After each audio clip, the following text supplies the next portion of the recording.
Fala pessoal, tudo bem? Estamos de volta aqui com o nosso estudo do regimento interno do TRF da primeira região. No último vídeo, eu havia dito a vocês que nós estávamos terminando o edital na parte de técnico e que continuaríamos com a parte de analista, né, que era bem mais extensa.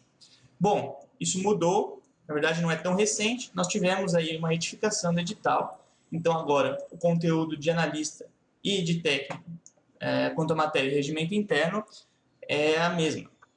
Tá? Então, a gente vai estudar as mesmas coisas, tanto para técnico quanto para analista, e ficou faltando desse conteúdo a parte 3, título 1, né, do processo das disposições gerais.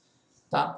Qual que é a diferença aí para quem está estudando para analista? A diferença é que antes a banca havia colocado especificamente o artigo 170 nessa parte, e agora a banca colocou simplesmente o título 1. Então, cai o título 1 inteiro.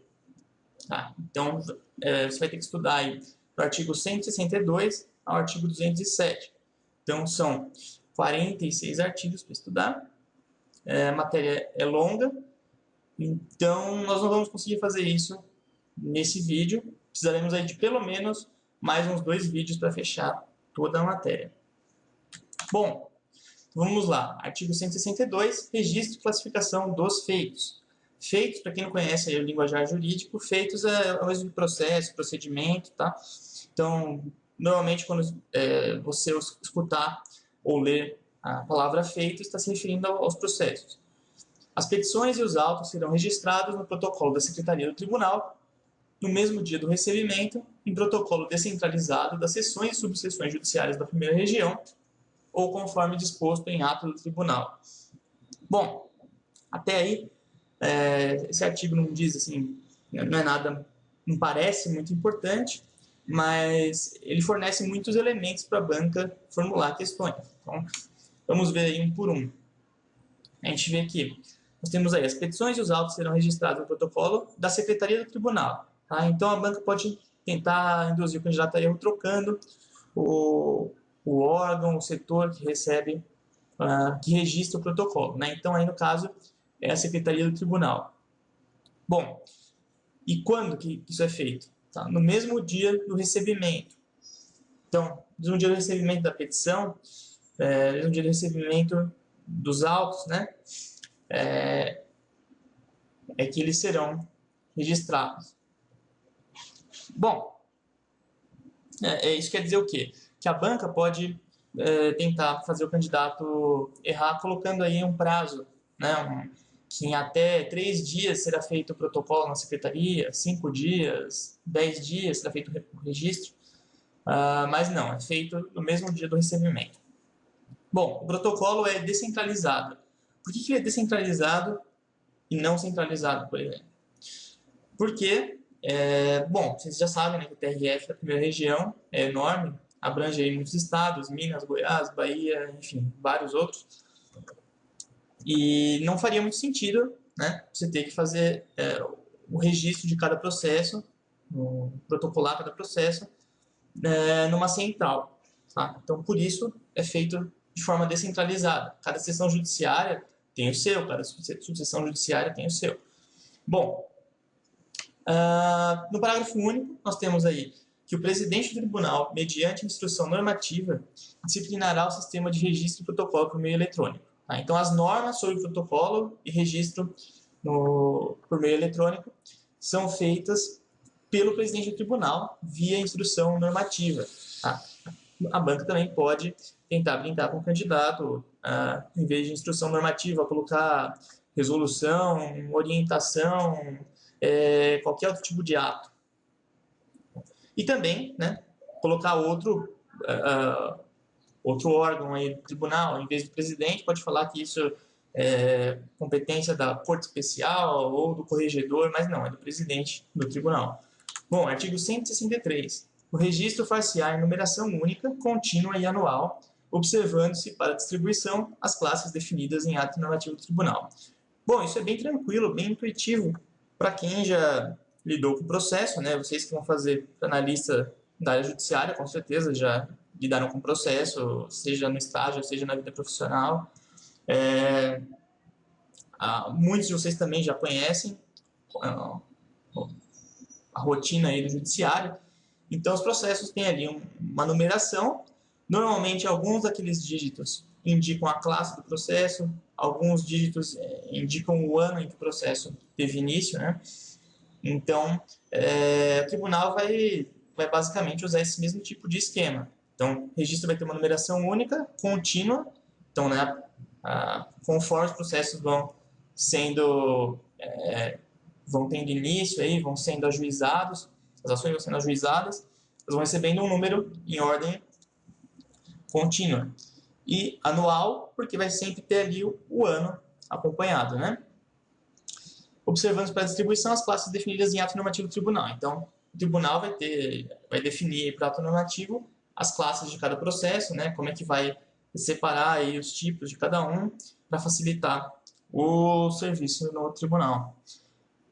Parágrafo 1º, ao inquérito judicial, artigo 10. Parágrafo 1º, aplica-se no que couber a Resolução 63 de 2009 do Conselho da Justiça Federal, especialmente quanto às situações que ensejam seu registro e inserção no sistema processual informatizado e distribuição ao órgão jurisdicional em matéria criminal. Até aí, tranquilo.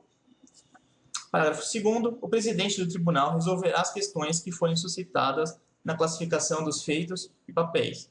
Então, se tiver algum problema, alguma dúvida quanto à classificação desses processos, ou papéis, aí, como diz o regimento, né, documentos, enfim, isso aí vai ser resolvido pelo presidente do tribunal. Né? Guardem isso também, porque às vezes a banca pode trocar e colocar outra pessoa que não o presidente. Artigo 164. Far-se-á anotação na autuação dos autos de recurso adesivo, de réu preso, dos impedimentos dos desembargadores federais da prevenção, da indicação do juízo que proferiu a decisão recorrida, do segredo de justiça, quando determinado pelo relator, da justiça gratuita, do dia de recebimento no tribunal. As capas dos autos dos processos terão cores diferentes para cada classe. Bom, o que é isso? O que é essa anotação na autuação dos autos? Tá. Quando o servidor ali responsável pega uma petição inicial, né, ou um outro ato processual ali que dá início a algum procedimento, algum processo, o que ele vai ter que fazer? Ele vai ter que autuar, vai ter que formar os autos daquele processo, né? Tanto por meio físico quanto por meio eletrônico. Então, ele vai ter que anotar algumas coisas que são aí obrigatórias, conforme o regimento interno. Nós temos aí no artigo 164. A primeira delas é de recurso adesivo. Né? Recurso adesivo, por que tem que se anotar que há recurso adesivo? Recurso adesivo, para quem não sabe, bom, quando uma parte recorre de uma decisão, a outra pode... isso em termos bem simples, tá? Isso aí é tema de processo civil. A outra parte pode, na mesma ocasião, falar, não, ele recorreu, eu vou recorrer aqui também. Né? É uma oportunidade que se abre para a parte recorrer, quando a outra recorre. Então, é importante que haja essa anotação para que o relator, o desembargador federal, quando ele tomar contato com aquele processo, ele já vai saber que tem um recurso adesivo ali. Né? Vai facilitar o trabalho dele. Bom, de réu preso. Por que tem que ter essa anotação de réu preso também? Porque, no caso de réu preso, tem prazos diferenciados para oferecimento de denúncia, como a gente vê lá no CPP, né? Há condições diferenciadas, há uma certa urgência. Tá? Então, é importante ter a anotação de que se trata de réu preso. Os impedimentos dos desembargadores federais e da prevenção. Bom, isso aí é importante ter anotado no processo, porque quando for feita a distribuição para algum dos desembargadores federais, já se vai saber quais deles que não podem receber esse processo, não podem conduzir esse processo. Tá? Então, se o desembargador for impedido, esse processo já nem vai ser distribuído para ele, vai ser distribuído para outro. É uma forma de se ganhar tempo, tá? Na tramitação do processo. Da indicação do juízo que proferiu a decisão recorrida. Bom, isso é importante porque depois que o processo sobe para o tribunal, sobe para o TRF, não quer dizer que ele vai ficar no TRF para sempre. Pode ser que haja necessidade de se produzir uma prova junto ao juiz da primeira instância, né, ao juiz federal. Então, o tribunal devolve esse processo e aí é importante ter a anotação de qual é o juiz que proferiu a decisão recorrida, para que já se saiba com prontidão para qual vara federal que se vai remeter esse processo. Além disso, o segredo de justiça quando determinado pelo relator. Por quê?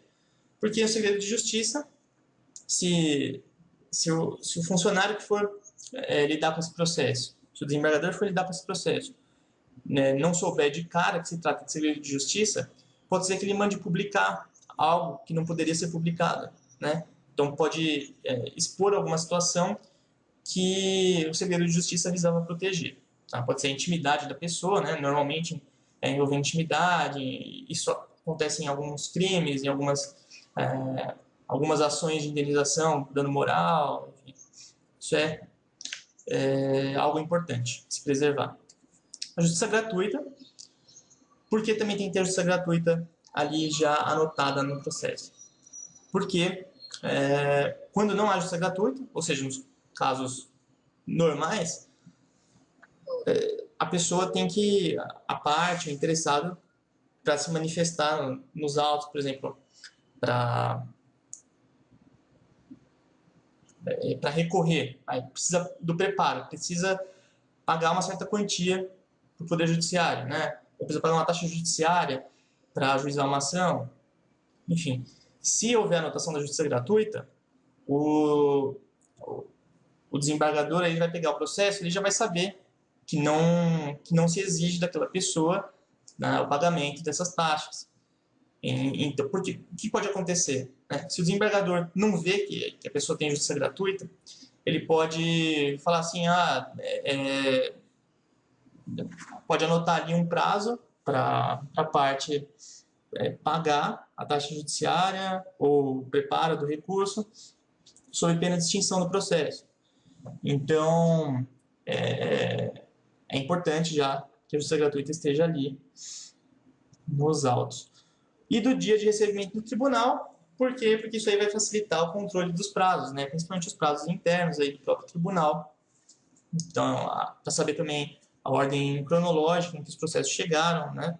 Para se obedecer aí uma ordem, não ficar julgando só os processos recentes e depois ir para os antigos, né? Não ficar com processos muito antigos acumulando. Então é bom ter anotação também de quando aquele processo foi recebido no tribunal. Bom, no parágrafo único temos uma regra simples aí também, as capas dos autos do processo terão cores diferentes para cada classe, para facilitar a organização no tribunal. Quem é um pouco mais antigo e trabalhou com autos físicos, né, que hoje praticamente não se trabalha mais no dia a dia, depende também da comarca, né, que você está, mas então a gente tem lá processos com capa azul, capa verde, capa rosa, cada um separado por tema. Artigo 165. Bom, agora estamos entrando já na parte de custas. No tribunal, serão devidas custas nos processos de sua competência originária ou recursal na forma da lei. Tá? Bom, até aí, tranquilo. Né? A gente sabe que os atos aí não são praticados de forma gratuita, né? Então, sempre tem que se pagar para recorrer, para entrar com uma ação, a não ser que seja caso de justiça gratuita. Não são custas os preços cobrados pelo fornecimento de cópias, autenticadas ou não.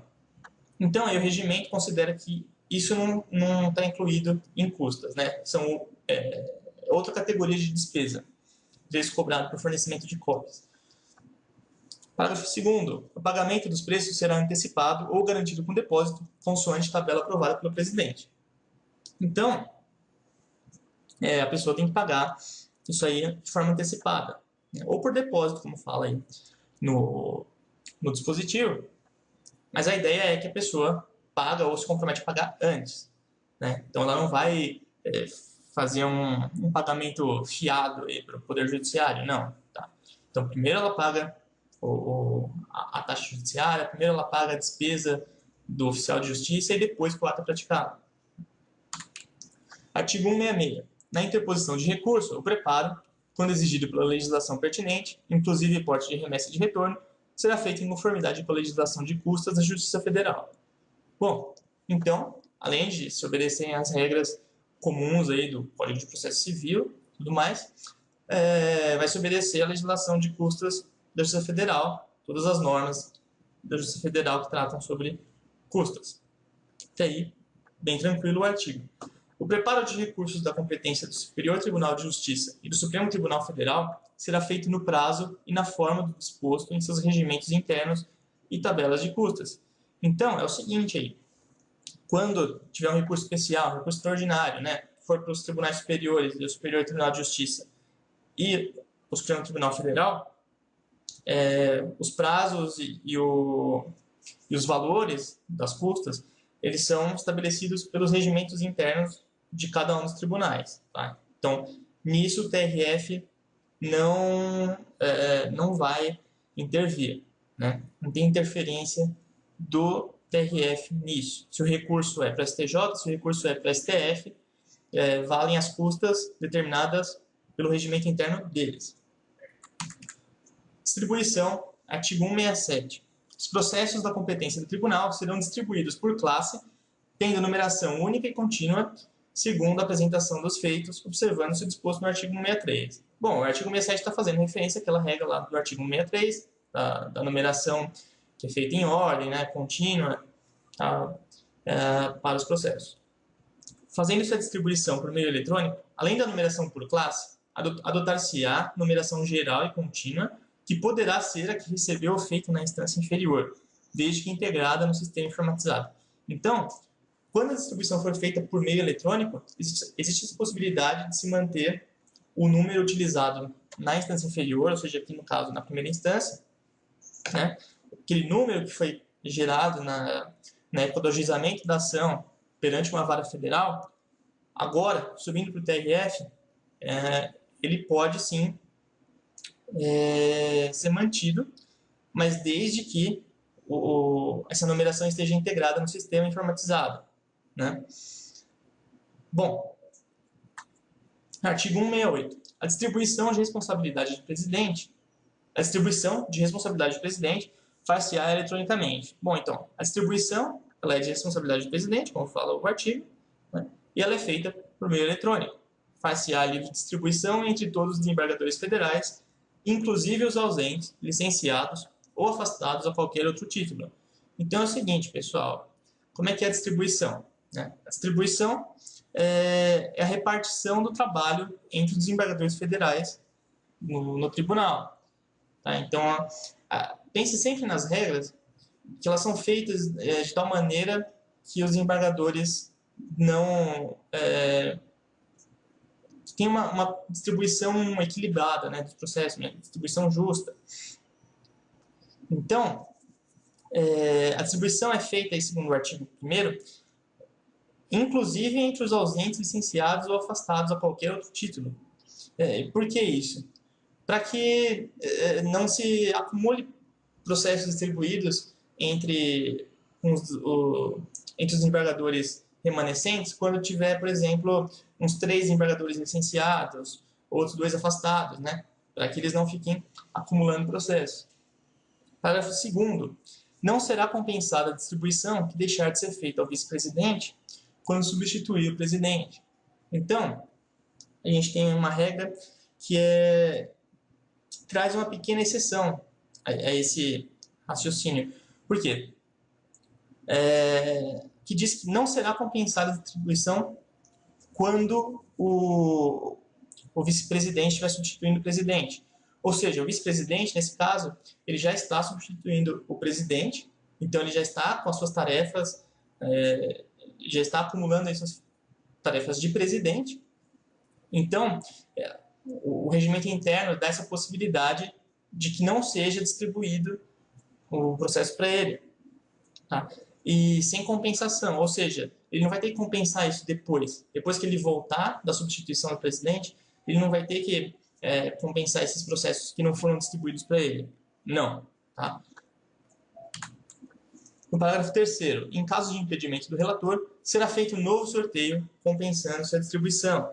Bom, no caso aí do parágrafo 3º, vai ter a compensação da distribuição. E por quê? Né? Porque aí é um caso de impedimento do relator. Então, ninguém tem culpa de que o relator é impedido no caso. Azar dele. Então, ele está impedido. Se está impedido, ele não vai receber aquele processo. Então, ele vai estar deixando de atuar em um processo. Né? Então, para que haja uma repartição justa do trabalho dentro do fórum, dentro do tribunal, perdão, é necessário que isso seja compensado. Né? Então, ele está impedido? Não, beleza. Então, vamos sortear outro processo para ele. Tá? Que a gente pode chegar ao absurdo de... Vamos supor que o relator tenha 50 irmãos, né? E todos prefeitos cometendo crimes federais. Aí cai tudo no TRF. Aí chega lá, distribui para o desembargador, aí fala, ah, não, seu irmão dele, eu estou impedido. Não, tá bom. Aí distribui e vem o outro processo do outro irmão.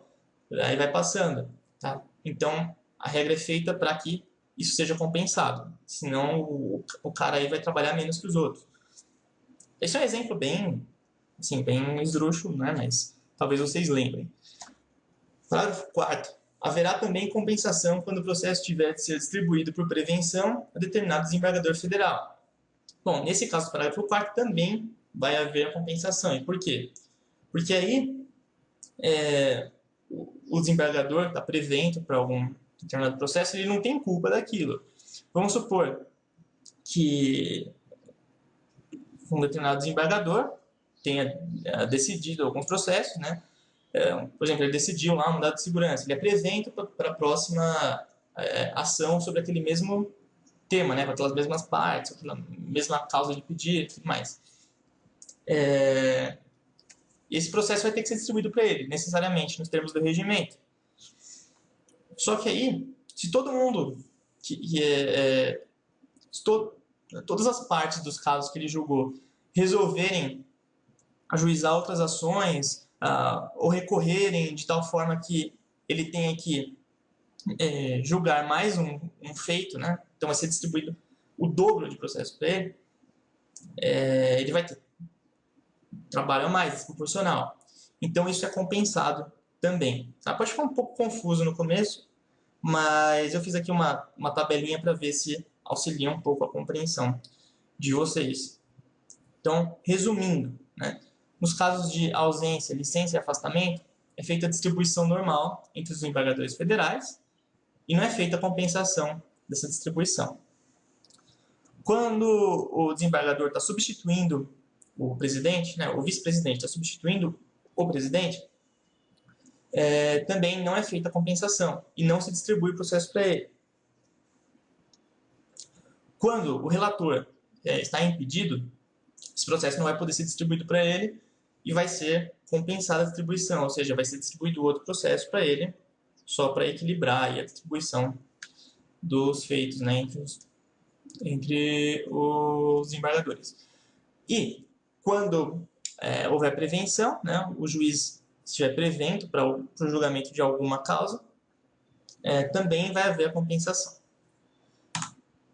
Bom, artigo 169. Terão preferência na distribuição os feitos que, por disposição legal, devam ter curso nas férias. Então, a preferência aí, né, dada pelo artigo 169 para esses feitos que devam ter curso nas férias. Qual que é a ideia? Normalmente, os feitos que devam ter curso nas férias, né, ou seja, são aqueles processos que eles não são interrompidos por férias. Tá tendo férias, está tendo recesso, eles continuam correndo. Por quê? Porque são importantes, são mais urgentes, né? Então, entende-se que esses processos devem ter preferência na distribuição. É uma regra bem simples. Artigo 170. Vamos falar agora de prevenção. Prevenção do relator e do órgão julgador para todos os recursos posteriores, tanto na ação quanto na execução, referentes ao mesmo processo, será determinada pela distribuição de mandado de segurança, tutela provisória, recurso cível ou requerimento de efeito suspensivo à apelação, habeas corpus, recurso criminal. O que isso quer dizer?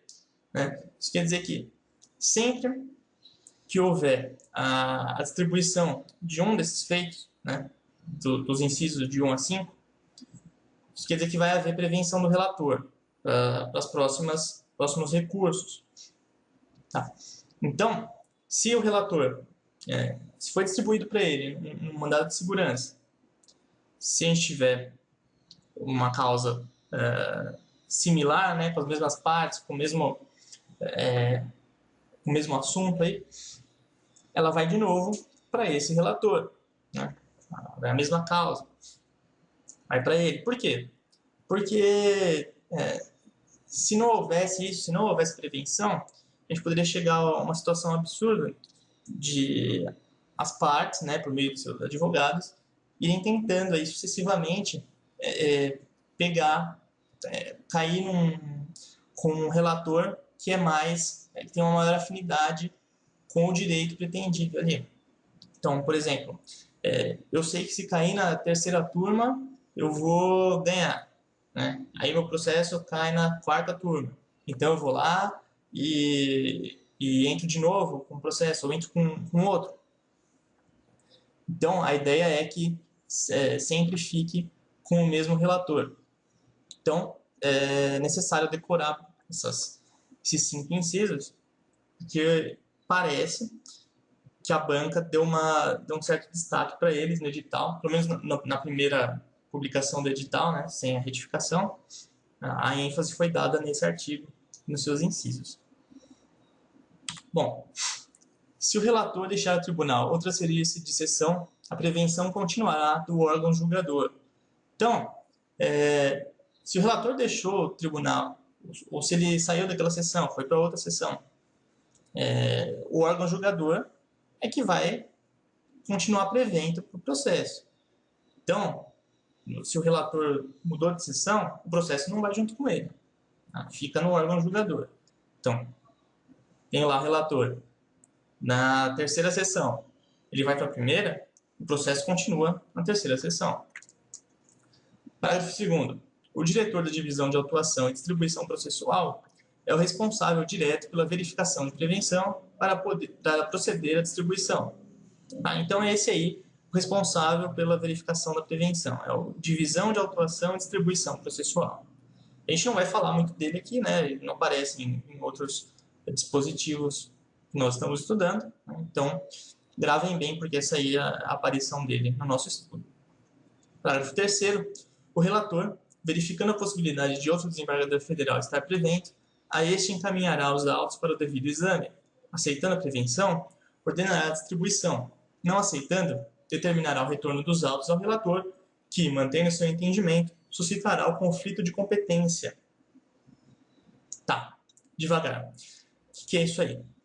Então, o relator ele percebe ali na sua análise dos autos que existe a possibilidade de que outro desembargador federal já esteja prevento neste processo, né? Ou seja, em tese não seria da competência desse relator, seria de outro desembargador federal.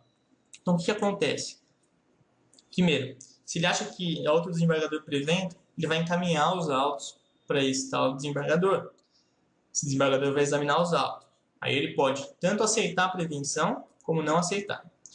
Se ele aceitar a prevenção, ele ordena a distribuição, normalmente, para ele. Né? Se ele não aceitar a prevenção, então ele vai ter que determinar o retorno dos autos ao relator, ele vai mandar de volta. E aí, o relator recebendo de volta esses autos, ele pode manter o seu entendimento anterior, né? Ou seja, continuar discordando daquele desembargador, e aí ele vai suscitar o conflito de competência. Então vai se abrir um conflito de competência para decidir quem que é competente para aquele processo. Se é aquele relator original ou se é esse outro desembargador federal. Agora, ele pode também mudar o seu entendimento e falar, não, aquele desembargador está certo, realmente esse processo tinha que estar comigo mesmo. Então ele continua como relator do processo, como se nada tivesse acontecido. Continuando aí. A prevenção, se não for reconhecida de ofício, poderá ser arguida por qualquer das partes ou pelo Ministério Público Federal. Então, se a prevenção não for reconhecida aí de ofício, né, se não for reconhecida prontamente pelos próprios juízes, tanto as partes como o Ministério Público Federal podem ir lá e falar, tá errado isso aqui, tá? Vocês estão desrespeitando a prevenção, tem outro desembargador federal prevento já, e esse processo tem que ir para ele, tá? Não pode ficar aqui. Então, existe essa possibilidade sempre das partes do Ministério Público Federal apontarem essa violação da prevenção. Parágrafo 5º. Ação penal e ação de improbidade administrativa contra os mesmos réus e versando sobre os mesmos fatos geram a prevenção do relator a quem uma delas for distribuída em primeiro lugar. Então, se a gente tem uma ação penal e uma ação de improbidade com os mesmos réus, sobre os mesmos fatos, né? Então vamos supor, a gente tem lá um peculato que também é enquadrado como um ato de improbidade administrativa. Tá? Mesmos réus, mesmos fatos, então vai ser prevento aí o relator daquela ação que foi distribuída em primeiro lugar. Tá? Então, se primeiro foi distribuída a ação de improbidade para o relator X, então é ele que vai julgar a ação penal também, tá? Vice-versa. Se for primeiro a ação penal, vai ser o relator da ação penal que vai julgar a ação de improbidade administrativa. Indo para o artigo 171, em mandado de segurança, habeas corpus e conflito de competência, proceder-se-á à redistribuição, se o requerer o interessado, quando o relator estiver licenciado, afastado ou ausente por menos de 30 dias, compensando-se a distribuição. Então, aí nós vemos uma pequena diferença entre aquela hipótese, né, nós já tínhamos visto sobre a distribuição, que o afastamento, a ausência, a licença não afetaria a livre distribuição dos processos, né, e não haveria compensação. Aqui nós temos uma pequena diferença nessa regra. Então, quando for caso de mandado de segurança, habeas corpus e conflito de competência, e o interessado fizer o pedido, né, requerer, quando o relator estiver afastado, licenciado ou ausente por menos de 30 dias, tem que ser por menos de 30 dias, vai ser feita a redistribuição do processo para outro relator. E essa distribuição vai ser compensada. Então, nós atualizamos aí a nossa tabelinha da distribuição. Então, agora nós temos ali embaixo a ausência, licença e afastamento por menos de 30 dias, mais o requerimento, né, o requerimento do interessado, desde que seja mandado de segurança, habeas corpus e conflito de competência, vai haver a redistribuição do processo e a compensação da distribuição. Bem, no caso de embargos infringentes, far-se-á o sorteio do relator entre os desembargadores federais integrantes da sessão que não hajam na turma proferido o voto como relator ou revisor. Nós não temos mais no nosso Código de Processo Civil a figura dos embargos infringentes.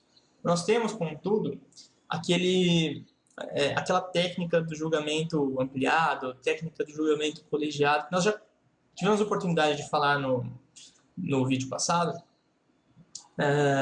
que faz aí, às vezes, dos embargos infringentes, né?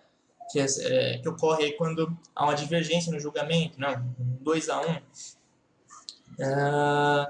Então, creio aí que a regra vale da mesma forma, que o relator vai ser escolhido dentre os integrantes da mesma sessão que não tenham proferido voto na turma, como relator ou como revisor, né, como diz aí o dispositivo.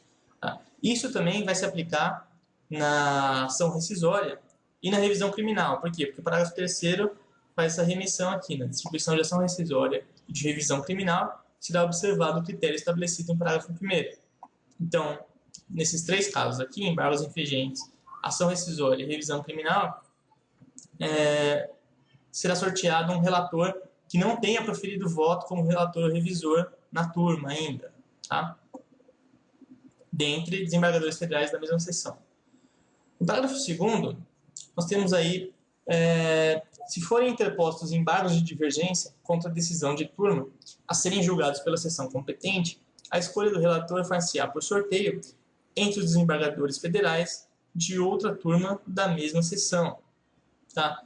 Então, nós temos aí embargo de divergência contra decisão de turma. Se vai ser julgado embargo de divergência relacionado a uma decisão da turma, ser julgado pela sessão, então o relator vai ter que ser escolhido dentre desembargadores federais que não compõem aquela turma cuja decisão está sendo atacada, né? Por quê? Porque ele já teria se manifestado sobre o mérito da causa.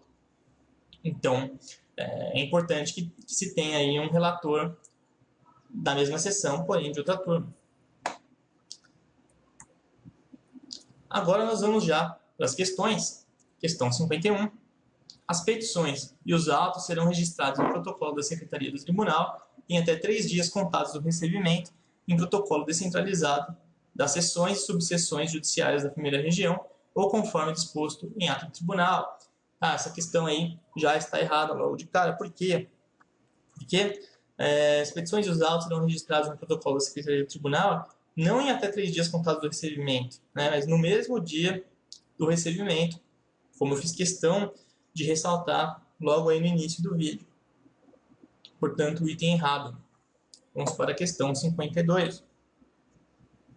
O presidente do tribunal, mediante instrução normativa, disciplinará o sistema de registro e protocolo por meio eletrônico.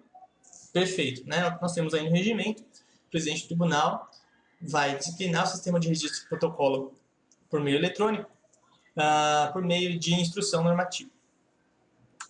Questão 53. No tocante ao registro e classificação dos feitos, julgue o item a seguir. O registro far-se-á em numeração única, contínua e anual, observando-se, para a distribuição, as classes definidas em ato normativo do tribunal. Perfeito também, é exatamente o que está no regimento. Registro feito com numeração única, contínua e anual, e com classes definidas em ato normativo do tribunal. Questão 54. O corregedor regional do tribunal resolverá as questões que forem suscitadas na classificação dos feitos e papéis. Bom, como eu alertei para vocês, né, o que a banca pode trocar nesse tipo de questão? Então, é justamente aí a pessoa que é competente para essa atribuição. Então, no caso, né, nós temos aí o corregedor regional no item. Está errado, por quê? Porque aqui é o presidente do tribunal quem resolve as questões que forem suscitadas na classificação dos feitos e papéis. Vamos lá, questão 55. Far-se-á anotação na autuação dos autos de recurso adesivo de réu preso, mas não se anotará a justiça gratuita. Errado. Nós vimos lá que é necessário sim que se faça a anotação da justiça gratuita na autuação, né? Justamente para que não haja aí nenhuma confusão relacionada a pagamento de custas, preparo, né? De repente um desembargador aí indefere, aliás, nem recebe o recurso porque não havia preparo, mas no caso aí a parte tem justiça gratuita, né? Poderia dar algum tipo de confusão, então é necessária a anotação, o item está errado. Questão 56. Far-se-á a anotação na autuação nos autos, entre outros, dos impedimentos dos desembargadores federais e do dia de recebimento no tribunal. Então, esse item aí está correto, né? Por quê? Impedimento dos desembargadores federais e o dia de recebimento no tribunal tá lá eles estão lá naquela lista dos itens que devem ser anotados no momento da autuação do processo. Então, está correto. Questão 57. No tribunal, serão devidas custas nos processos de sua competência originária ou recursal na forma da lei, sendo também considerados custas os preços cobrados pelo fornecimento de cópias autenticadas. Está vendo bem, né? No tribunal serão devidas custas nos processos de sua competência originária ou recursal na forma da lei. Beleza. Agora, sendo também considerados custas os preços cobrados pelo fornecimento de cópias autenticadas, essa parte está errada, né? O regimento interno ele é expresso em dizer que não se considera custas os preços cobrados pelas cópias. Então, nós temos aí um item errado. Vamos para a questão 58. O pagamento dos preços será antecipado ou garantido com depósito, consoante tabela aprovada pelo presidente. Perfeito, é o que nós temos aí no regimento. Tá? Pagamento antecipado ou garantido com depósito. Questão 59. Preparo de recursos da competência do Superior Tribunal de Justiça e do Supremo Tribunal Federal será feito sempre pelo dobro do valor estabelecido para os recursos de competência do TRF. Mas isso aí é uma grande de uma besteira, né? Eu inventei isso aí completamente sem sentido. Não, né? Não é feito o preparo dos recursos para o STF ou para o STJ pelo dobro do valor dos recursos do TRF. Não. É feito pelo valor estabelecido no regimento interno ou nos atos ali, normativos desses tribunais. Tá? Então, não utiliza como base de forma alguma o TRF. Tem errado. Questão 60. Em hipótese alguma, o processo será distribuído no TRF da primeira região com o mesmo número que possuía na primeira instância. Errado. Nós vimos que há sim a possibilidade de ser mantido o número de distribuição do processo da primeira instância na segunda instância, né, no TRF da primeira região, nos casos de distribuição feita por meio eletrônico e em que haja integração da numeração com o sistema informatizado. Então, temos aí um item incorreto também. Questão 61. A distribuição de responsabilidade do presidente far-se-á eletronicamente. Perfeito, né? Isso aí é o que o regimento nos diz. Prosseguindo para a questão 62. A distribuição será feita livremente entre todos os desembargadores federais, salvo os ausentes, licenciados ou afastados. Não, errado. Não. O regimento interno diz para a gente que a distribuição será feita livremente entre todos os desembargadores federais, inclusive os ausentes, licenciados ou afastados. Então, questão errada também. Questão 63. Em regra, os feitos serão distribuídos livremente a todos os desembargadores federais, ainda que afastados. Mas se o desembargador afastado for o vice-presidente do tribunal e ele estiver substituindo o presidente, pode-se deixar de distribuir a ele o feito sem compensação. Perfeito, né? A questão aí foi um item mais extenso. Ele não foi feita uma cola do regimento, mas é bem a ideia do que está lá, né? Então, quando o vice-presidente estiver substituindo o presidente, pode-se deixar de distribuir o processo a ele e não haverá compensação em relação a essa distribuição. Então, o item correto. Questão 64. Se recair impedimento sobre o relator, será feito um novo sorteio, sem compensação da distribuição. Bom, item errado, né? Recaindo impedimento sobre o relator, sim, será feito um novo sorteio. Porém, haverá compensação da distribuição. Tá? Então, é aquele caso, né, do esdrúxulo, dos 50 irmãos, enfim. Lembrem que há compensação quando há impedimento. Item errado, questão 65. Diante de prevenção, o processo deverá ser distribuído ao desembargador federal prevento, mas essa distribuição não será objeto de compensação. Novamente, aí temos um item errado. Por quê? Porque a prevenção também é uma hipótese em que há a compensação, né? Para que não haja uma acumulação desordenada e desproporcional de trabalho com alguns desembargadores federais, né? Então a prevenção será sim compensada. Questão 66. A distribuição de mandado de segurança previne o órgão julgador para todos os recursos posteriores. Correto, né? O mandado de segurança é o primeiro inciso daquela lista de processos que geram aí a prevenção do relator e do órgão julgador. Está correto. Questão 67. Terão preferência na distribuição os feitos que, por disposição legal, devam ter curso nas férias. Correto também. É o que nós vimos lá no regimento. Quando o feito tiver que continuar nas férias, né, que não for interrompido pelas férias, esses feitos eles vão ter preferência na distribuição. Questão 68. A distribuição de habeas corpus não previne o órgão julgador para os recursos posteriores.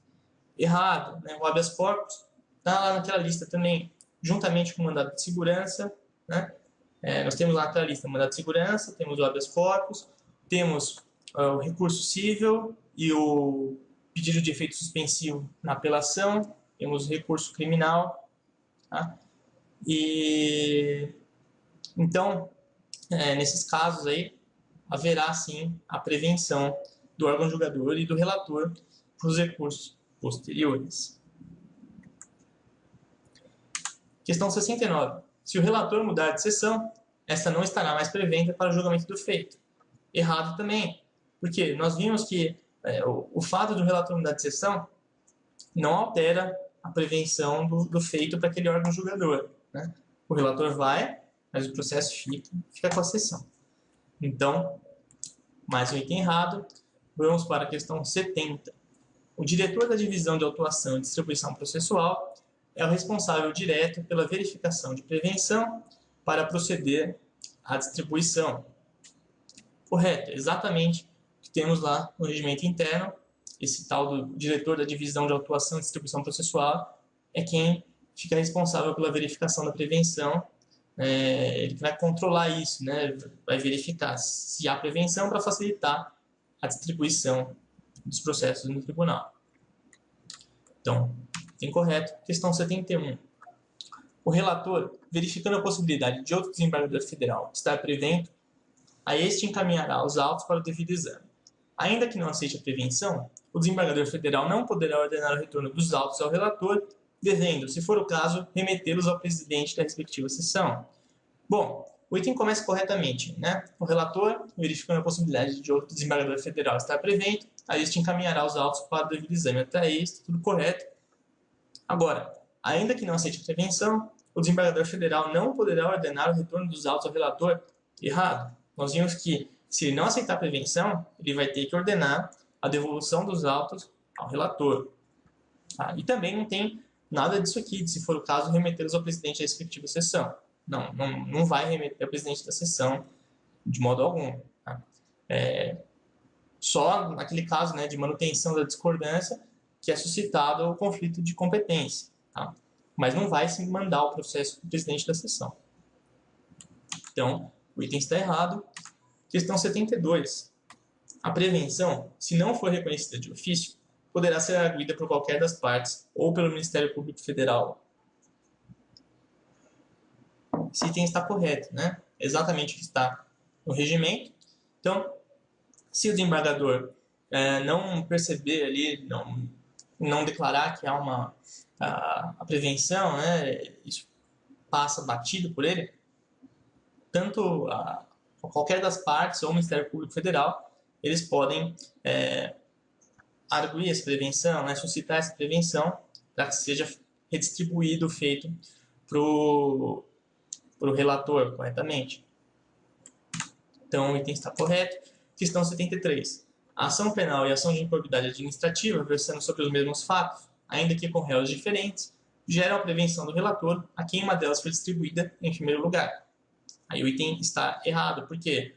Porque quando houver ação penal e ação de improbidade administrativa sobre os mesmos fatos, né, essa prevenção só vai existir se tratar dos mesmos réus. Né? Não se pode fazer isso simplesmente com réus diferentes. Né? O que o dispositivo do regimento interno fala é quando há identidade de atos, né? Então, constata os mesmos atos e também dos mesmos réus, e que haverá a prevenção do relator.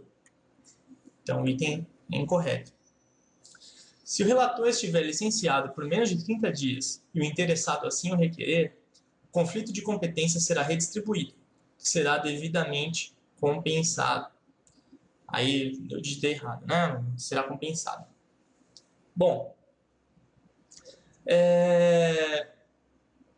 então, se o relator estiver licenciado por menos de 30 dias, nós vimos ali que nós temos aquela regra especial. Tá? O interessado assim o requerer. Então, o interessado tem que fazer um requerimento. O conflito de competência será redistribuído com a devida compensação. Tá? Então, isso está correto. Sim, nesse caso, há a compensação na distribuição do processo. Então, é importante lembrar também aqui, né, que não é em qualquer caso. Aqui no item, nós temos um caso de conflito de competência. mas poderia ser também um mandado de segurança, né? Ou ainda, agora eu vou ter que olhar aqui na minha cola da aula, mas só para a gente voltar aqui na tabela, nós temos então mandado de segurança, habeas corpus e conflito de competência. Nós vamos ter aqui a possibilidade de compensação. Quando nós tivermos a ausência, licença e afastamento por menos de 30 dias do relator, né? E o requerimento do interessado, concomitantemente. E sim, o item ele relata aí um caso em que todos esses elementos estão presentes. Portanto, o item está correto. Para terminar, questão 75. No caso de embargos infringentes, na ação rescisória e na revisão criminal, far-se-á o sorteio do relator entre os desembargadores federais e integrantes da sessão que não hajam na turma proferido o voto como relator ou revisor. Tá? O item está correto, né? Exatamente o que diz o regimento, a conjugação daqueles dois dispositivos. Então, tanto nos embargos infringentes, como na ação rescisória e na revisão criminal, então o sorteio do relator vai ter que ser entre desembargadores federais da sessão que não tenham proferido voto como relator ou revisor na turma. Então, este item está correto. Espero que vocês tenham aproveitado. Desculpem um pouco a rapidez aí, eu posso ter atropelado alguns dispositivos, mas nós seguimos aí nos próximos vídeos para tentar fechar talvez em 2 vídeos o edital, tanto de analista como de técnico, né? Pois como eu falei, a retificação do edital os deixou equiparados. Então, espero que vocês tenham aproveitado e até mais.